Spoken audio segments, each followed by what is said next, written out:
واحد ہوں، تنے تنہا ہوں، یکتا ہوں، ان اللہ واحد۔ امام طحاوی رحمۃ اللہ علیہ فرماتے ہیں اللہ کی ذات عالی ایک ہے، لا شریک لا، اللہ کے ساتھ کوئی دوسرا شریک نہیں، ولا شیء مثلہ، اللہ کے مثل کوئی چیز نہیں، ولا شیء یعجزہ، اللہ کو کوئی چیز عاجز نہیں کر سکتی، قدیم بالابتداء، اللہ ہمیشہ سے اس کی ابتدا کوئی نہیں، دائم بالانتہا، اللہ ہمیشہ رہے گا، اس کی کوئی انتہا نہیں ہے، لا یفنا ولا یبید، اللہ کو کوئی فنا کرنے والی چیز نہیں، ولا یکون الا ما یرید، اللہ کے امر اور ارادے کے بغیر دنیا کا کوئی کام ہو نہیں سکتا، لا تبلغہ الاوہام، لوگوں کی فکریں سوچیں اللہ تک پہنچ نہیں سکتی، ولا تدرکہ الافہام، لوگوں کی عقل اللہ کا ادراک نہیں کر سکتی، ولا یشبہ الانام، کوئی مخلوق اللہ کے مشابہ ہو نہیں سکتی، حی لا یموت قیوم لا ینام، ایسا بیدار ہے کہ جو ایسا زندہ ہے جس کو موت نہیں، ایسا بیدار ہے جس کو اونگ نہیں، ممیتم بلا مخافہ، جس کو چاہے جب چاہے جیسا چاہے جہاں چاہے موت دے دے، باعث بلا مشقہ، اللہ جب چاہے گا روز قیامت دوبارہ بندوں کو اٹھا دے گا۔ وقالت الیہود والنصارى نحن، اب کے قرآن نے عورتوں کے متعلق فرمائی۔ سورہ نساء کے بعد سورہ مائدہ ہے، مائدہ کہتے ہیں دسترخوان، اس کے اندر عیسیٰ علیہ السلام نے جو دسترخوان مانگا تھا اس دسترخوان کا تذکرہ ہے، اس نسبت سے اللہ کی ذات عالی نے اس سورت کا نام سورہ مائدہ رکھ دیا ہے۔ اس سورت کا آغاز کیسے ہے؟ یا ایھا الذین آمنوا اوفوا بالعقود، اے ایمان والو عہد کو پورا کرو، عقد کو پورا کرو۔ عقد کیا ہے؟ ہمارا عقد نکاح ہے، عقد بیع و شراء ہے، یہ عقود، اور ایک عقد بندوں کے ساتھ ہے اور ایک عقد بندوں کے رب کے ساتھ ہے۔ جو عقد رب کے ساتھ ہے اس کو بھی پورا کرو۔ وہ عقد کیا تھا کہ اللہ کی ذات عالی نے عالم ارواح میں پوچھا تھا الست بربکم، کیا میں تمہارا رب ہوں یا نہیں؟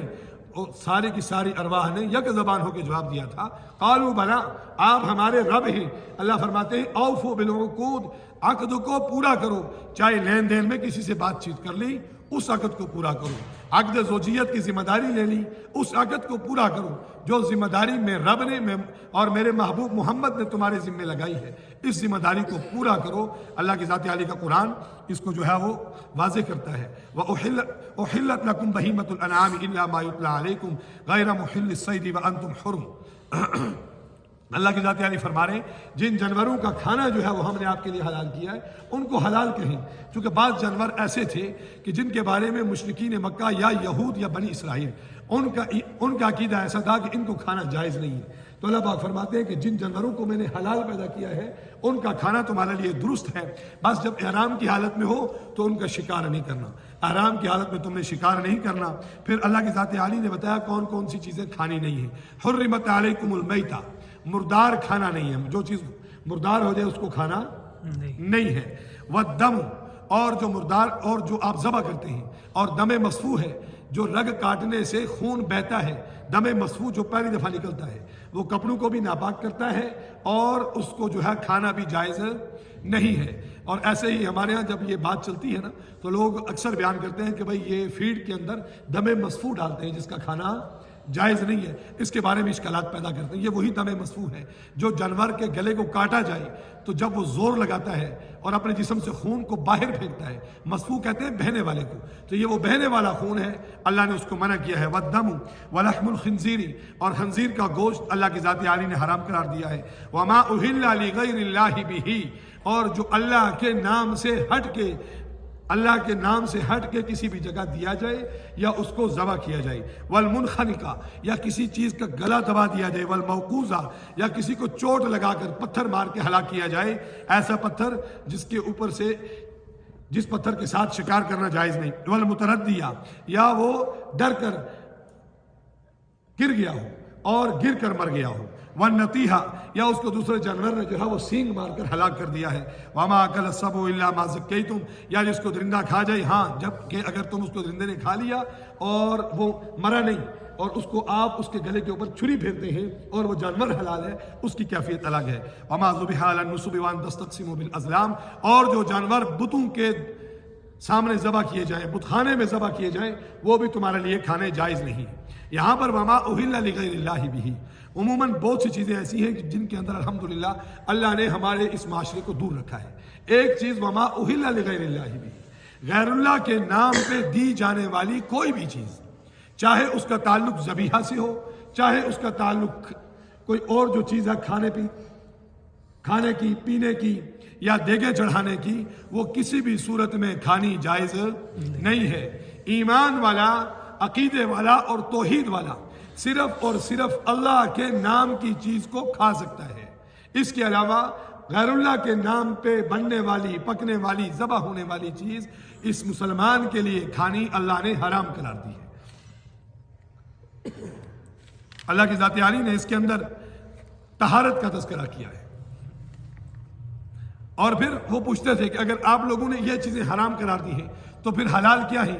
اللہ پاک فرماتے ہیں قُلْ أُحِلَّ لَكُمُ الطَّيِّبَاتُ، پاکیزہ چیزیں تمہارے لیے حلال قرار دی ہیں۔ وَمَا عَلَّمْتُم مِّنَ الْجَوَارِحِ مُكَلِّبِينَ تُعَلِّمُونَهُنَّ مِمَّا عَلَّمَكُمُ اللَّهُ، اللہ پاک فرماتے ہیں کہ اس جانور کا شکار بھی جائز ہے جس کو تم نے سدایا ہے، یعنی کتے کو اگر سدایا ہے آپ نے شکار کے لیے، اور بعض کو اگر آپ نے سدایا ہے شکار کے لیے اور اس کو چھوڑتے ہوئے شکار کے پیچھے آپ نے بسم اللہ پڑھ لی ہے، اللہ کا نام لے لیا ہے، تو اب اس شکار کا کھانا جائز ہوگا۔ اللہ پاک فرماتے ہیں یا ایھا الذین آمنوا اذا قمتم الى الصلاۃ فاغسلوا وجوہکم وایدیکم الى المرافق وامسحوا برؤوسکم وارجلکم الى الکعبین۔ یہاں پر اللہ کی ذات عالی نے وضو کا تذکرہ فرمایا ہے۔ اللہ کی ذات عالی یہاں سے ایک اور دلیل کی طرف اشارہ فرما رہے ہیں کہ اسلام جو ہے وہ عقل کا تابع نہیں ہے، بلکہ عقل اسلام کے تابع ہے۔ عقل کس کے تابع ہے؟ اسلام کے تابع ہے۔ اسلام عقل کے تابع نہیں ہے۔ مثال کے طور پہ جو اللہ نے وضو کا تذکرہ فرمایا ہے، تو وضو اگر ایک مثال کے طور پہ ایک آدمی کا وضو ٹوٹ جاتا ہے نواقضات وضو میں سے کسی کے ساتھ بھی، مثال کے طور پہ اس کے پیٹ سے ہوا خارج ہوئی اور اس کا وضو ٹوٹ گیا ہے، اب اس کے لیے لازم نہیں ہے کہ یہ جا کے استنجا بھی کرے، اس کے لیے لازم نہیں ہے کہ یہ جا کر استنجا بھی کرے۔ اب عقل والے کہتے ہیں کہ بھائی آپ کو استنجا لازمی ہے، آپ کے پیٹ سے ہوا کا خارج ہوا، یہ اس بات کی علامت ہے کہ آپ نے استنجا کرنا ہے۔ اور پھر ہم کرتے کیا ہے؟ جاتے ہیں اپنے ہاتھ دھوتے ہیں، اور پھر جو ہے اپنے منہ میں پانی ڈالتے ہیں، اپنے ناک میں پانی ڈالتے ہیں، اپنے چہرے کو دھوتے ہیں، سر کا مسح کرتے ہیں، بازو دھوتے ہیں، پاؤں دھوتے ہیں، اور ہمارا وضو مکمل ہو جاتا ہے۔ تو پھر عقل والے تو یہ اس بات کا اشکال کرتے ہیں کہ بھائی یہ تو عقل کے خلاف ہے، یہ پاکیزگی جو آپ نے حاصل کی ہے اس کو ہماری عقل تسلیم نہیں کرتی۔ اللہ پاک یہاں پہ بتا رہے ہیں کہ تمہاری عقلیں یہ شریعت کے تابع ہیں، نہ کہ تمہاری شریعت تمہاری عقل کے تابع ہے۔ عموماً ہماری زبانوں سے بات نکلتی ہے نا کہ بھائی جو بات ہماری عقل میں سمجھنا ہے ہم اس کو شریعت میں تسلیم نہیں کرتے۔ بہت سی باتیں ایسی ہیں جو عقل میں سمجھ تو نہیں آتی، لیکن اللہ نے ان کا حکم عنایت فرمایا ہے۔ کیوں؟ کہ اللہ کی ذات عالی کا حکم ہے، اور اسی عقل کی بات کے اوپر شیطان مردود ٹھہرا۔ کیا وجہ تھی؟ کہ شیطان کو اللہ نے حکم دیا تھا اسجدوا لآدم فسجد الملائکہ، سب کے سب فرشتوں نے سجدہ کیا اللہ کو الا ابلیس، ابلیس نے سجدہ نہیں کیا۔ اور جب ابلیس سے پوچھا کہ آپ نے سجدہ کیوں نہیں کیا، کہا کہ اے اللہ خلقتنی من نار وخلقتہ من طین، آدم کو آپ نے مٹی سے بنایا اور مجھے آگ سے پیدا کیا ہے۔ مٹی کی صفت ہے کہ وہ پاؤں کے نیچے روندی جاتی ہے، اور آگ کی صفت ہے اس کا شعلہ بلندی کی طرف جاتا ہے۔ اب بلندی والا پستی والے کو سجدہ کیسے کر سکتا ہے؟ اس نے عقل کا استعمال کیا، تابعداری کا استعمال نہیں کیا ہے۔ علماء نے لکھا ہے کہ اگر دلیل اللہ کے سامنے کوئی چل سکتی ہوتی تو شیطان نے اپنے علم کے حساب سے دنیا کی مضبوط ترین دلیل پیش کی تھی، لیکن اللہ کے ہاں تابعداری مطلوب ہے، دلیل مطلوب نہیں ہے، تو شیطان مردود ٹھہرا ہے۔ یا ایھا الذین آمنوا اذا قمتم الى الصلاۃ فاغسلوا وجوہکم وایدیکم الى المرافق۔ اللہ پاک فرما رہے ہیں کہ جب نماز کے لیے آؤ تو وضو کر کے آؤ، اور اگر مسافر ہو تو تم تیمم بھی کر سکتے ہو۔ اور اسی کے اندر احکامات آتے ہیں کہ جو لوگ موزہ استعمال کرتے ہیں وہ اگر مقیم ہیں تو اس صورت کے اندر 24 گھنٹے چل سکتا ہے موزہ، اور اگر مسافر ہیں تو 3 دن 3 رات وہ ان کا موزہ 72 گھنٹے چل سکتا ہے۔ اور اللہ کی ذات عالی اس کے بعد ارشاد فرماتے ہیں وقالت الیہود والنصارى نحن ابناء اللہ واحباؤہ۔ دعویٰ دیکھیں، کام دیکھیں، دعوے دیکھیں۔ یہود و نصارہ کام کیا کرتے تھے کہ نبیوں کی مخالفت، کام کیا تھا ان کا؟ نبیوں کی مخالفت، اور دعوے کیا تھے؟ نحن ابناء اللہ واحباؤہ، ہم اللہ کے بیٹے ہیں اور اس کے چاہنے والے ہیں۔ اللہ کی ذات عالی نے قرآن میں کیا ارشاد فرمایا؟ قل هو اللہ احد، قل هو اللہ احد، توحید کی سب سے بڑی صورت قل هو اللہ احد۔ لفظ احد اللہ نے استعمال کیا، یہاں پہ اللہ نے لفظ واحد بھی نہیں لایا کہ کسی کے ذہن میں یہ شک اشکال پیدا نہ ہو۔ تھوڑی سی توجہ رکھیے گا، دھیان کے ساتھ بیٹھیں گے انشاءاللہ فائدہ ہوگا، کہنے والے کو زیادہ اور سننے والوں کو انشاءاللہ فائدہ ہوگا۔ قل هو اللہ احد، اللہ کی ذات عالی نے ارشاد فرمایا کہہ دیجیے میرے محبوب اللہ ایک ہے، احد اس ایک کو کہتے ہیں جس کے ثانی ہونے کا شک بھی نہیں ہو، جس کے ثانی ہونے کا شک بھی نہ ہو، واحد اس ایک کو کہتے ہیں جس کے ساتھ کوئی دوسرا ممکن ہو۔ اللہ نے اپنے لیے صیغہ ہی وہ استعمال کیا، قل لفظ امر کا صیغہ، ہوا کی ضمیر واحد کے لیے ہے، ہوا اللہ لفظ اللہ واحد ہے، احد واحد کے لیے استعمال ہوتا ہے، تین لفظ اللہ نے واحد کے لا کے مشرکین کی نفی کی ہے کہ واحد تسلیم، واحد اللہ کی ذات عالی صیغہ اپنے لیے استعمال نہیں کرتا۔ مشرکو اس بات کو یاد رکھو، ان اللہ لا یغفر ان یشرک بہ ویغفر ما دون ذلک لمن یشاء، میں نے شراکت نہ الفاظ میں اپنے ساتھ برداشت کی ہے اور نہ شراکت حقیقت میں اپنے ساتھ برداشت کی ہے۔ لو کان فیہما آلہۃ الا اللہ لفسدتا، اگر اللہ کے ساتھ دوسرا بھی کوئی معبود ہوتا تو سورج کے چڑھنے میں اور چاند کے نکلنے میں، ستاروں کے آنے میں اور دن اور رات کے وقت میں ان میں اختلاف پیدا ہوتا تو زمین اور آسمان میں فساد پیدا ہو جاتا۔ اللہ کی ذات عالی وہ کہتے ہیں وقالت الیہود والنصارى نحن ابناء اللہ، ہم اللہ کے بیٹے ہیں، لم یلد ولم یولد، اللہ فرماتے ہیں نہ میرے اصول ہیں اور نہ میرے فروع، نہ میری پشت ہے اور نہ میں کسی کی پشت سے ہوں، میں واحد ہوں، تنے تنہا ہوں، یکتا ہوں، ان اللہ واحد۔ امام طحاوی رحمۃ اللہ علیہ فرماتے ہیں اللہ کی ذات عالی ایک ہے، لا شریک لا، اللہ کے ساتھ کوئی دوسرا شریک نہیں، ولا شیء مثلہ، اللہ کے مثل کوئی چیز نہیں، ولا شیء یعجزہ، اللہ کو کوئی چیز عاجز نہیں کر سکتی، قدیم بالابتداء، اللہ ہمیشہ سے اس کی ابتدا کوئی نہیں، دائم بالانتہا، اللہ ہمیشہ رہے گا، اس کی کوئی انتہا نہیں ہے، لا یفنا ولا یبید، اللہ کو کوئی فنا کرنے والی چیز نہیں، ولا یکون الا ما یرید، اللہ کے امر اور ارادے کے بغیر دنیا کا کوئی کام ہو نہیں سکتا، لا تبلغہ الاوہام، لوگوں کی فکریں سوچیں اللہ تک پہنچ نہیں سکتی، ولا تدرکہ الافہام، لوگوں کی عقل اللہ کا ادراک نہیں کر سکتی، ولا یشبہ الانام، کوئی مخلوق اللہ کے مشابہ ہو نہیں سکتی، حی لا یموت قیوم لا ینام، ایسا بیدار ہے کہ جو ایسا زندہ ہے جس کو موت نہیں، ایسا بیدار ہے جس کو اونگ نہیں،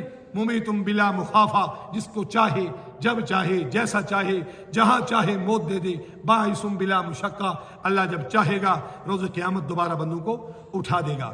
وقالت الیہود والنصارى نحن ابناء اللہ واحباؤہ، اللہ کے ساتھ اولاد کی نسبت کی، اپنی محبت کی نسبت کی۔ اللہ نے دوسرے مقام پہ قرآن کی آیت اتاری، قل ان کنتم تحبون اللہ فاتبعونی یحببکم اللہ، اے میرے محبوب ان سے کہہ دیں اگر تم محبت اللہ کی رکھتے ہو دل میں، کس کی محبت؟ اللہ کی محبت، تو اطاعت محمدی میں آنا پڑے گا۔ ایسا نہیں ہے کہ آپ کی زبانیں کچھ اور دعویٰ کریں، آپ کا دل کسی اور طرف ہو، جہاں پہ زبان ہو وہیں پہ دل ہو، جہاں پہ دل ہو وہیں پہ زبان ہو۔ اگر اللہ سے محبت کرنی ہے تو اطاعت محمدی میں آنا پڑے گا۔ قل فلم یعذبکم بذنوبکم بل انتم بشر ممن خلق، اللہ فرماتے ہیں تم میری مخلوق ہو، بشر ہو، اللہ کے بیٹے نہیں ہو۔ یغفر لمن یشاء ویعذب من یشاء، اگر میرے ساتھ محبت ہے تو میں جس کو چاہتا ہوں اپنے ساتھ محبت کرنے والے کو بخشتا ہوں اور جس کو چاہتا ہوں عذاب دیتا ہوں۔ وَلِلَّهِ مُلْكُ السَّمَاوَاتِ وَالْأَرْضِ وَمَا بَيْنَهُمَا، زمین اور آسمان اور مابین زمین اور آسمان جو ہے یہ ساری کی ساری اللہ کی ملکیت ہے۔ اچھا ہم دیکھیں قرآن کے سارے قرآن کا موضوع کیا ہے؟ ہر سورت کا کوئی نہ کوئی موضوع ہوتا ہے، ہر آیت کا کوئی نہ کوئی موضوع ہوتا ہے، اور ہر سپارے کا کوئی نہ کوئی موضوع ہوتا ہے، اور پھر قرآن کا بھی ایک موضوع ہے۔ قرآن کا موضوع کیا ہے؟ قرآن کا موضوع صرف ایک ہے، دعوت الی اللہ۔ کیا موضوع ہے جی؟ دعوت الی اللہ۔ سارے کا سارا قرآن اللہ کی طرف دعوت دیتا ہے۔ اللہ اپنے اسلوب کو تبدیل کرتا ہے، کہیں دھیمے لہجے میں اپنے بندوں کو سمجھاتا ہے اور کہیں سخت لہجے میں اپنے بندوں کو سمجھاتا ہے، کہیں ڈرا کر اپنے بندوں کو سمجھاتا ہے، کہیں انعامات کا تذکرہ کر کے۔ اللہ پاک فرماتے ہیں وَلِلَّهِ مُلْكُ السَّمَاوَاتِ وَالْأَرْضِ وَمَا بَيْنَهُمَا، زمین اور آسمان اور ان کے درمیان جو بھی چیز ہے وہ میں اللہ کی ملکیت میں ہے۔ قرآن پاک میں آیا ہے روز قیامت اللہ کی ذات عالی اعلان فرمائیں گے لمن الملک اليوم، لمن الملک اليوم، جب موت کو بھی موت آ جائے، سارے فرشتوں کو بھی موت آ جائے، اللہ ہر چیز کو ختم کر دے، ہر چیز کو فنا کر دے۔ حدیث پاک میں آیا ہے روز قیامت اللہ موت کو ایک مینڈے کی شکل عطا فرمائیں گے اور پھر حکم ہوگا یہ مینڈا تو بھی مر جا، اور وہ بھی مر جائے گا۔ جب موت کو بھی موت ہو جائے گی پھر اللہ اعلان فرمائیں گے لمن الملک اليوم، اللہ کی آواز ساری دنیا میں گونجے گی، جواب دینے والا کوئی بھی نہیں ہوگا۔ اللہ پاک خود ہی ارشاد فرمائیں گے للہ الواحد القہار، میں ایک ایک بہترین زبردست حکومت کرنے والے کی حکومت ہے، میں ایک زبردست حکومت کرنے والے اللہ کی حکومت ہے۔ اللہ فرماتے ہیں زمین اور آسمان کے درمیان جو بھی بادشاہت ہے وہ میری ہے۔ ایک حدیث میں آیا ہے کہ روز قیامت لوگ حاضر ہوں گے اللہ کے سامنے اور ان سے پوچھا جائے گا تم نے کس کی پوجا کی ہے؟ وہ کہیں گے ہم نے فلاں فلاں کی پوجا کی ہے۔ تو فرمایا جائے گا کہ آج لے آؤ ان کو اپنے ساتھ، اللہ کے سامنے تمہاری سفارش کریں۔ تو شیطان ایک دم سے بولے گا، کہا بھائی میں نے تمہیں مجبور تو نہیں کیا تھا کہ ان کی پوجا کرو، میں نے تمہیں مجبور تو نہیں کیا تھا کہ تم ان کی پوجا کرو، تم نے تو اپنی مرضی سے ان کی پوجا کی تھی۔ اللہ کی ذات عالی ان کو جہنم کے اندر پھینکیں گے۔ اور پھر اس صورت کے اندر اللہ کی ذات عالی نے 7 سے 8 باتوں کا تذکرہ فرمایا ہے۔ اجمالاً تذکرہ کر دیتا ہوں، وقت کا اختصار ہوتا ہے 2-3۔ ایک تو یہ ہے کہ عقیدہ تثلیث، اس صورت کے اندر عیسائیوں کا جو عقیدہ تثلیث ہے، ایک تو وہ اقنوم کو رب مانتے ہیں، اگر اقنوم نہیں ہے تو پھر وہ کہتے ہیں ان اللہ ثالث ثلاثہ، کہ اللہ تیسروں میں سے تیسرا ہے۔ کیا مطلب؟ 3 میں سے تیسرا ہے، یعنی وہ 2 مریم اور عیسیٰ علیہ السلام کو رب مان کر ساتھ اللہ کو کہتے ہیں اللہ بھی ہمارا رب ہے، لیکن وہ 2 بھی اللہ کے ساتھ ربوبیت میں شریک ہیں۔ حالانکہ اس کی نفی ہم نے آپ کے سامنے تذکرہ کر دیا، اللہ کی ذات عالی کے قرآن نے کر دی ہے۔ اللہ نے سورہ مائدہ کے اندر احکامات کا جن کا تذکرہ کیا ہے، حلال اور حرام کے احکامات اللہ نے اس کے اندر تذکرہ کیے ہیں۔ دوسرا یمین لغو، لا یؤاخذکم اللہ باللغو فی ایمانکم، یمین لغو یہ ہے کہ ایک آدمی جو ایسی قسم کھاتا ہے کہ جس طرح ہم عموماً اپنی زبانوں سے کہہ دیتے ہیں قسمی میں یقم کر سا، میں قسمی ادھر گیا سے ہوں، میں قسمی اس طرح، تو اللہ کی ذات عالی فرماتے ہیں میں اس پہ تمہیں چھوٹ دیتا ہوں، میں اس پہ تمہیں چھوٹ دیتا ہوں، لیکن جو یمین غموس ہے اس کے اوپر اگر تم عمل نہیں کرو گے تو یمین پھر تمہارے اس کے اوپر پکڑ ہوگی اور اس کا دنیا میں تمہیں کفارہ ادا کرنا پڑے گا۔ اور تیسرا شیطان کے کام جو ہے اللہ نے ان سے منع کیا کہ شراب نہیں پینی، جوا نہیں کھیلنا، اور اسی طرح جو ہے وہ اور جو اس قسم کے شیطانی کام ہیں، شیطانی اعمال ہیں، اپنے آپ سے ان کو بچانا ہے۔ اور اللہ نے حرام کی حالت میں شکار کو منع کیا ہے، اور بیت اللہ کے اندر جو ہے بیت اللہ کی حرمت اس کو بیان کیا گیا ہے، اور پھر جادو وغیرہ جو ہے اس کے اندر یہ اس کی ممانعت ہے یہ کہ ہم نے اپنے آپ کو اس سے بچانا ہے۔ اور پھر آخر کے اندر جو عیسیٰ علیہ السلام نے اللہ سے مانگا تھا کہ بھائی اے اللہ تو ہمیں جو ہے جس صورت کی وجہ سے اس کا نام سورہ مائدہ پڑا کہ اے اللہ ربنا انزل علینا مائدۃ من السماء تکون لنا عیدا لاولنا وآخرنا وآیۃ منک، اے اللہ ایسا ایک جو ہے وہ دسترخوان اتار کہ تاکہ جو ہے وہ ہم اس سے کھاتے رہیں اور ہمارے لیے یہ عید کا سما ہو، کھانے کا سما ہو۔ تو اللہ کی ذات عالی نے ان کی اس دعا کو قبول کیا اور ان کے اوپر اپنی نعمتیں بھیجیں، لیکن نعمتیں بھیجنے کے باوجود ان لوگوں نے جب نبی کی بات کو نہیں مانا تو پھر نبی نے اللہ کے سامنے کہا ما قلت لهم الا ما امرتنی به، اے اللہ میں نے تو ان کو حکم کیا تھا ان اعبدوا اللہ ربی وربکم، کہ بھائی اللہ کی عبادت کرو جو میرا رب اور تمہارا رب ہے۔ وکنت علیہم شہیدا ما دمت فیہم فلما توفیتنی کنت انت الرقیب علیہم وانت علی کل شیء شہید۔ تو خود فرمایا آگے انہوں نے ان تعذبہم فانہم عبادک وان تغفر لہم، اللہ فرما برداروں کو اگر تو تو اگر انعامات دے تو تیری مرضی، اور نافرمانوں کو سزا دے تو تیری مرضی، یہ تیرے بندے ہیں۔ فإنک انت العزیز الحکیم، اللہ تو زبردست حکمت والا ہے۔ اللہ کی ذات عالی سے دعا ہے اللہ پاک ہمیں قرآن متین کے تمام جو ہے احکامات کے اوپر پابندی کے ساتھ عمل کی توفیق عطا فرمائے۔